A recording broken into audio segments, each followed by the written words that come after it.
Growing up, my brother Derek was more than just family. He was my best friend, my partner in every childhood adventure. When my son Tyler came along, Derek became the fun uncle every kid dreams about. Tyler adored him. I trusted him completely. But one September night last year, a phone call at 11 o'clock changed everything. What Derek did to my 8-year-old son that night I could never have imagined. And what my parents did afterward shocked everyone who knew them.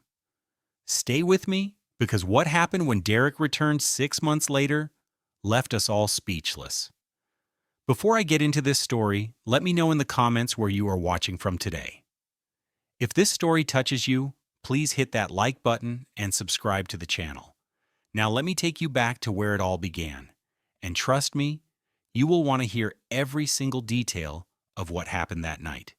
Let me start from the beginning so you can understand just how deep this betrayal cut. Derek and I grew up in a quiet suburb outside Columbus, Ohio. Our house sat on a street lined with oak trees, the kind of neighborhood where kids rode bikes until sunset and everyone knew each other by name. Derek was 5 years younger than me, the baby of the family, and from the day he was born, he had a special place in our household. My parents, Harold and Linda, loved us both, but there was always something different about how they treated Derek. When I made mistakes as a kid, I faced consequences. When Derek made mistakes, there were explanations and second chances. I am not saying this with bitterness, because back then I genuinely believed it was just how things worked. Younger siblings get more grace. That is what I told myself for years. As we grew older, our paths diverged in ways that seemed natural at the time. I went to college, studied software engineering, and landed a stable job at a tech company in Columbus. I met Megan during my junior year, and we got married 3 years after graduation. When Tyler was born, I felt like my life had finally come together in all the ways I had hoped. Derek took a different route. He bounced between jobs, worked in car sales for a while, and developed a reputation as the life of every party. He was charming, funny, and could make anyone feel like they were his best friend within 5 minutes of meeting him. But he also had a tendency to avoid responsibility. Bills would pile up, jobs would not last, and somehow our parents always found a way to help him out, whether it was paying part of his rent or covering an unexpected expense. I never resented Derek for any of this. He was my brother, and despite his flaws, he had a heart that genuinely wanted to make people happy. Nowhere was this more evident than in his relationship with my son. From the moment Tyler could walk, Derek became his favorite person in the world. Tyler called him Uncle D, and every visit from Derek was like a holiday. Derek would show up with toys, plan elaborate trips to the park, and invent games that kept Tyler laughing for hours. I remember one summer afternoon when Tyler was learning to ride a bike. Megan and I had tried for weeks to teach him, but Tyler kept getting frustrated and giving up.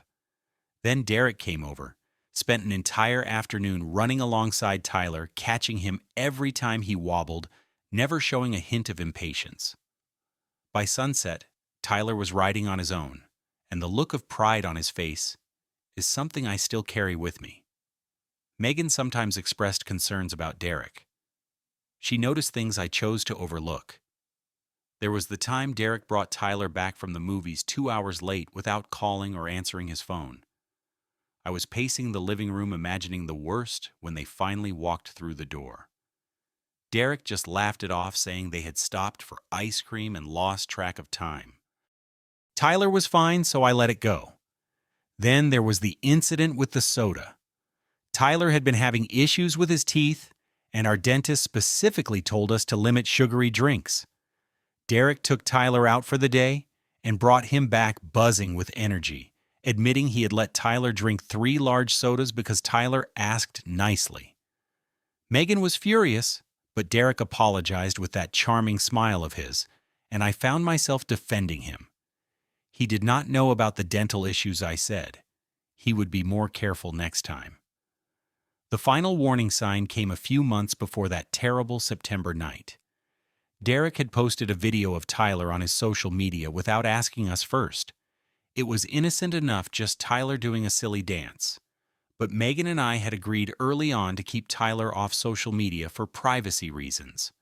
When I brought it up to Derek, he seemed genuinely apologetic, took the video down immediately, and promised it would not happen again.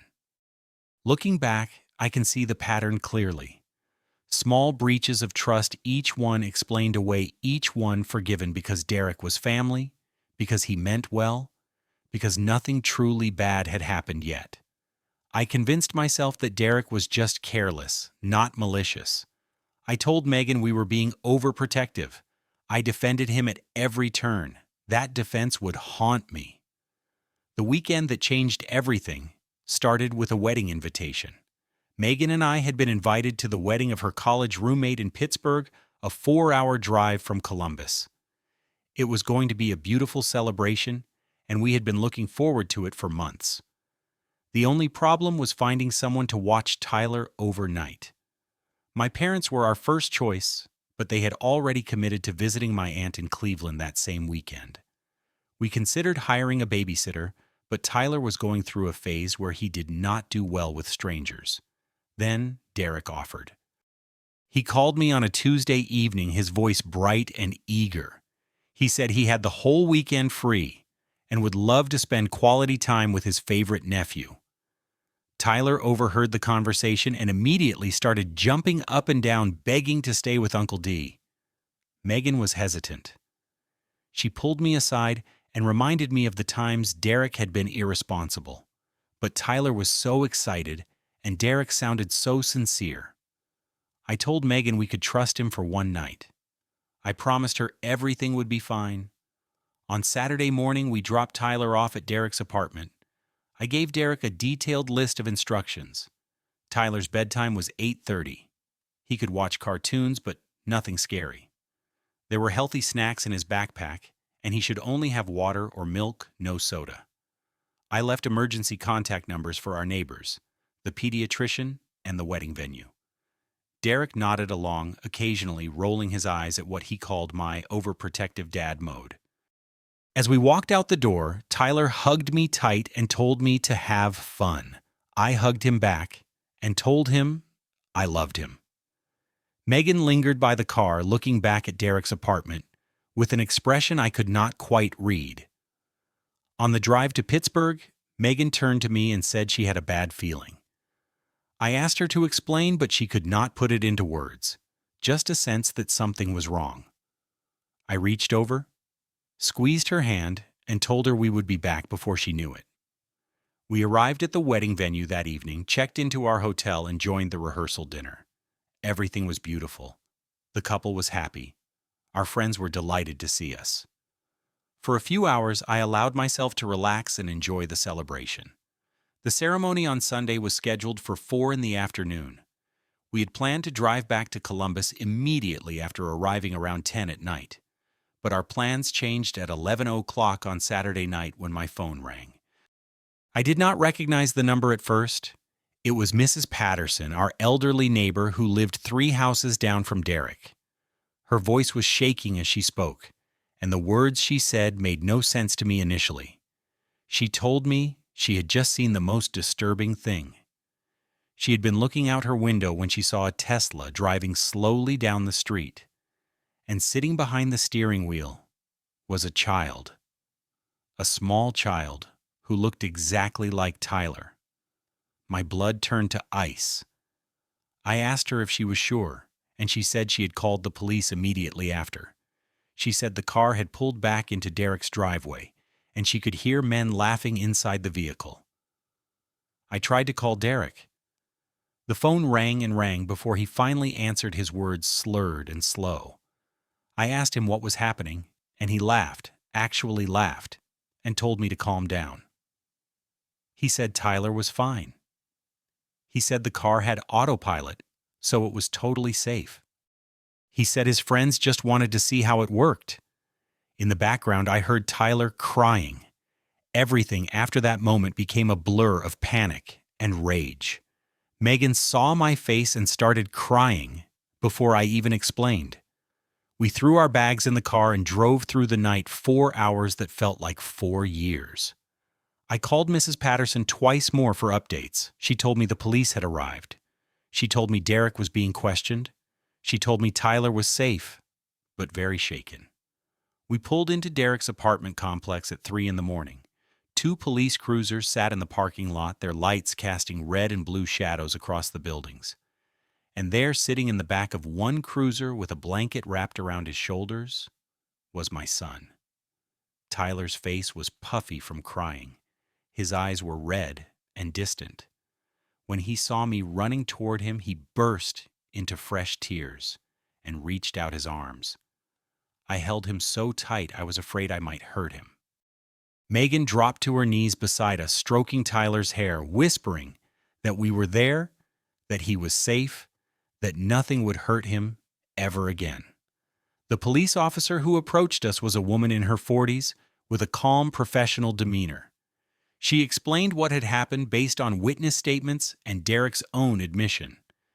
Derek had invited 2 friends over to watch a football game. They had been drinking heavily throughout the evening.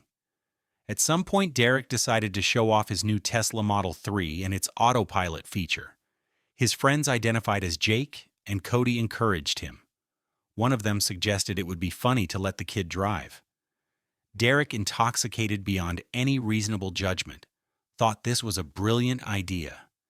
He put Tyler in the driver's seat, activated Autopilot, and let the car drive around the neighborhood at 30 miles per hour. Tyler, who had been excited at first, quickly became terrified when the car turned corners on its own, and he realized he had no control. The car nearly jumped a curb before the automatic braking system engaged. The officer told me that Derek was facing charges: reckless endangerment, child endangerment, driving under the influence. The severity of the charges would depend on how the district attorney decided to proceed. I looked over at Derek, who was sitting on the steps of his apartment building, his head in his hands. Part of me wanted to walk over there and make him feel a fraction of the fear Tyler had experienced. But Tyler was still clinging to me, and my son needed his father more than I needed revenge. We took Tyler home that night. He slept in our bed wedged between Megan and me, waking up twice from nightmares. In the morning, he asked if Uncle D was going to jail. I did not know how to answer. My parents cut their trip short and arrived at our house the next afternoon. I expected them to make excuses for Derek. I expected them to find some way to minimize what had happened, to explain it away, like they had done his entire life. I had already prepared myself for the argument, already rehearsed the words I would say when they tried to defend the indefensible. But Harold and Linda surprised me. We gathered in the living room, all of us except Derek, who was still at his apartment dealing with the aftermath of his arrest. Tyler was upstairs playing with Megan, giving us adults space to talk. I described everything that had happened, showing my parents the police report explaining what Mrs. Patterson had witnessed, playing the voicemail Derek had left me, where he slurred about Autopilot being safe. When I finished, the room was silent. My father sat motionless in his chair, staring at a point somewhere beyond the wall. My mother had tears streaming down her face, her hands trembling in her lap. Finally, my father spoke. His voice was quieter than I had ever heard it, carrying a weight that seemed to age him 10 years in that moment. He said that for 29 years, he had made excuses for Derek. He had convinced himself that Derek just needed more time, more support, more chances.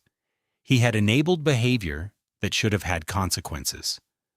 And now that enabling had nearly killed his grandson. My mother nodded through her tears. She said she had always seen Derek as her baby who needed protection. She had closed her eyes to his faults because admitting them felt like admitting she had failed as a mother. But this was different. This was Tyler. This was a line that could never be uncrossed. My father stood up and made a declaration that stunned me. He said the family would no longer financially support Derek in any way. The monthly contribution to his rent would stop immediately. If Derek needed a lawyer, he would have to find one himself. If he faced jail time, he would serve it. The era of cushioning Derek from the consequences of his actions was over. He then looked at me and apologized. He said he was sorry for every time he had minimized Derek's behavior. He was sorry for making me feel like I was overreacting when I expressed concerns. He was sorry it took something this terrible for him to see clearly. My mother added that she wanted Derek to get help for his drinking. She said it was the only way she could ever consider having a relationship with him again. But that was Derek's choice to make. She would not force it, and she would not enable him anymore. When Derek showed up later that day, he walked into a very different family than the one he expected.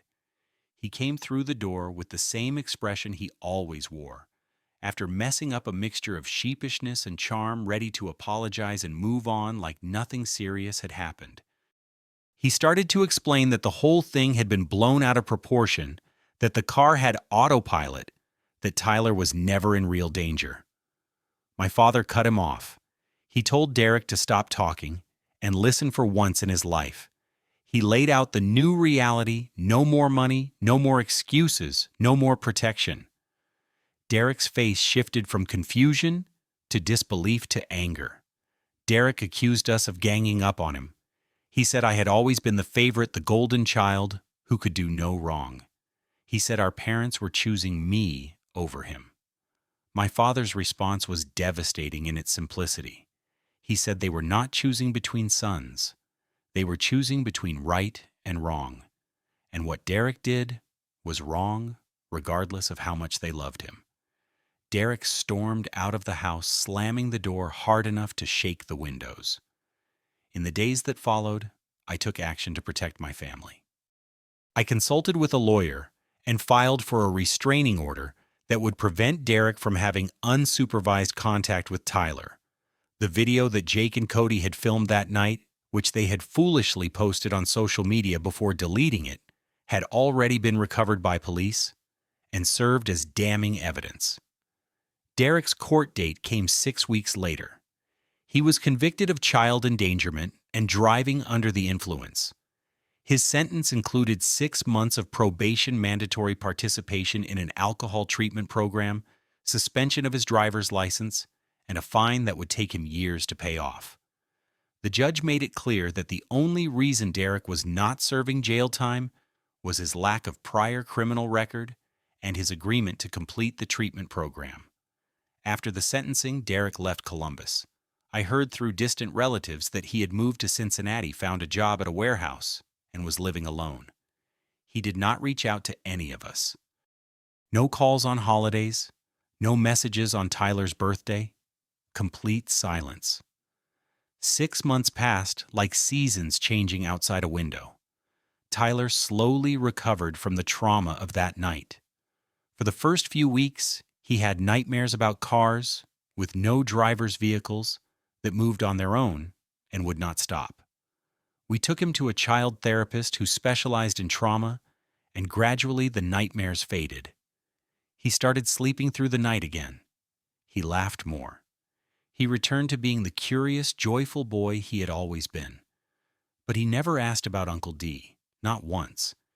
It was as if Derek had simply disappeared from his memory, or perhaps Tyler had found a way to lock that door in his mind and throw away the key. My relationship with my parents grew stronger during those months.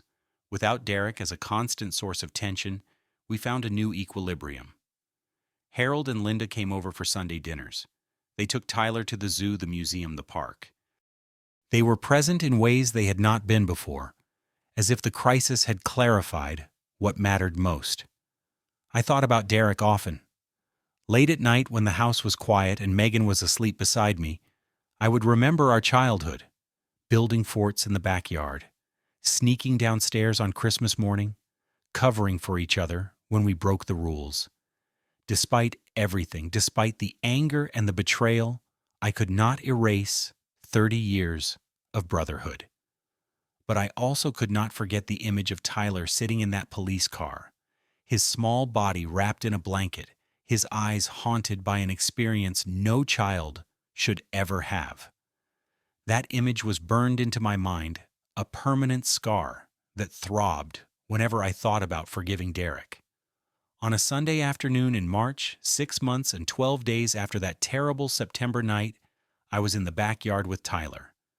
We were throwing a baseball back and forth, working on his catching skills. The weather had turned warm, and the first hints of spring were appearing in the grass. It felt like a normal day, a good day, the kind of day I had learned not to take for granted. Then, Megan called from the back door. Her voice had a strange quality, tight and uncertain. She said someone was at the front door asking for me. I told Tyler to keep practicing and walked through the house to the front entrance. When I opened the door, my brother was standing on the porch. Derek looked different. He had lost weight, but not in an unhealthy way. His face was thinner, more defined.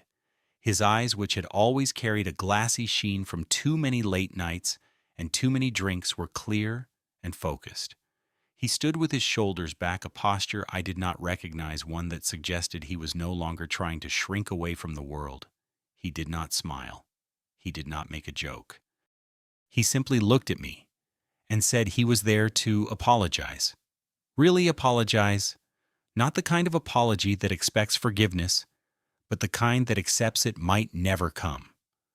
I did not invite him in. I stood in the doorway, arms crossed, waiting.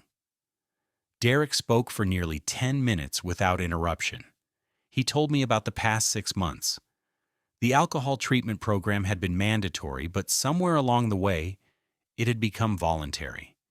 He had realized that drinking was not just a habit, but a crutch he had used his entire adult life to avoid facing his failures.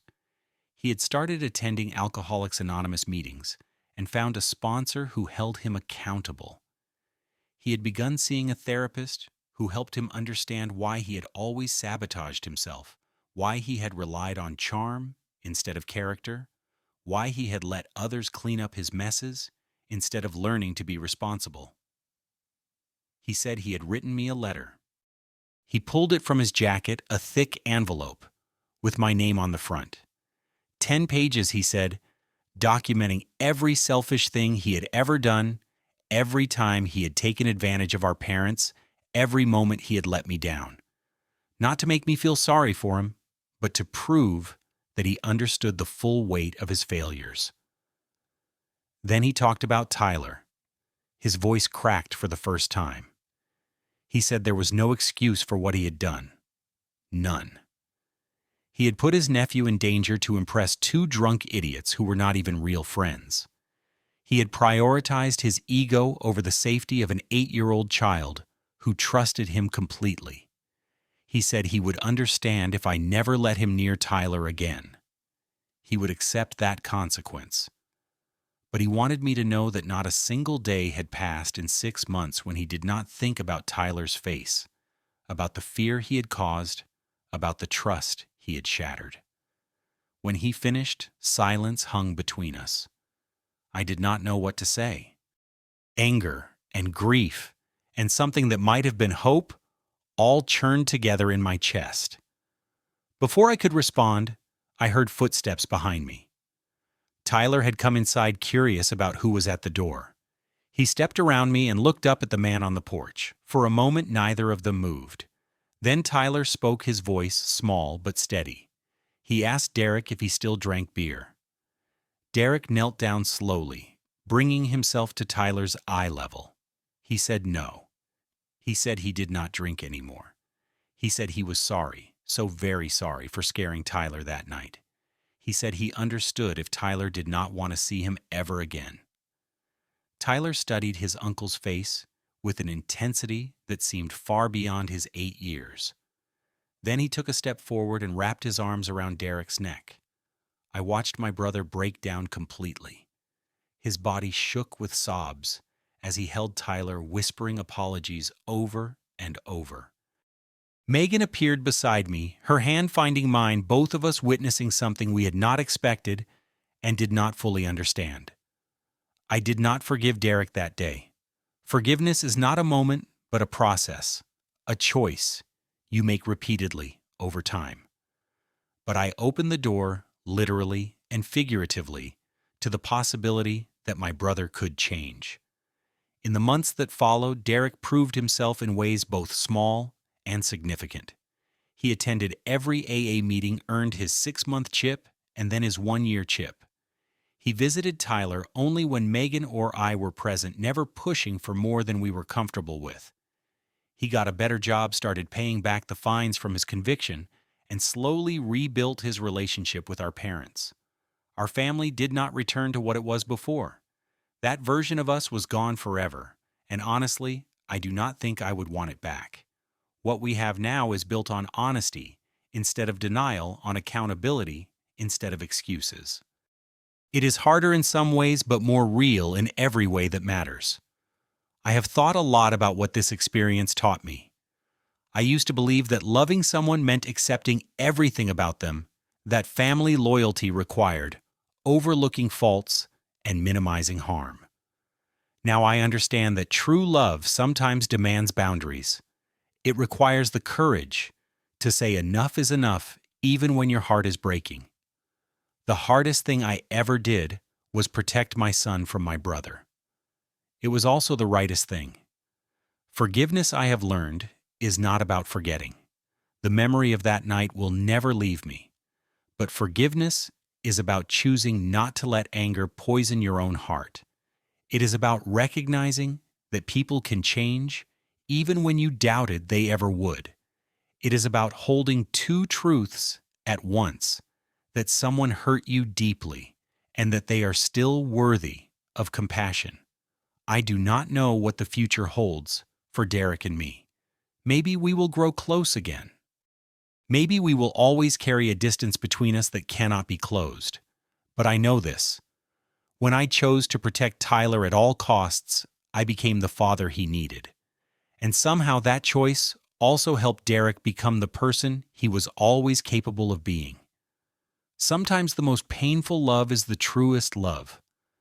Sometimes the boundaries we build are not walls that divide us, but bridges that allow us to meet each other as we really are. If you have made it this far, thank you for listening to my story.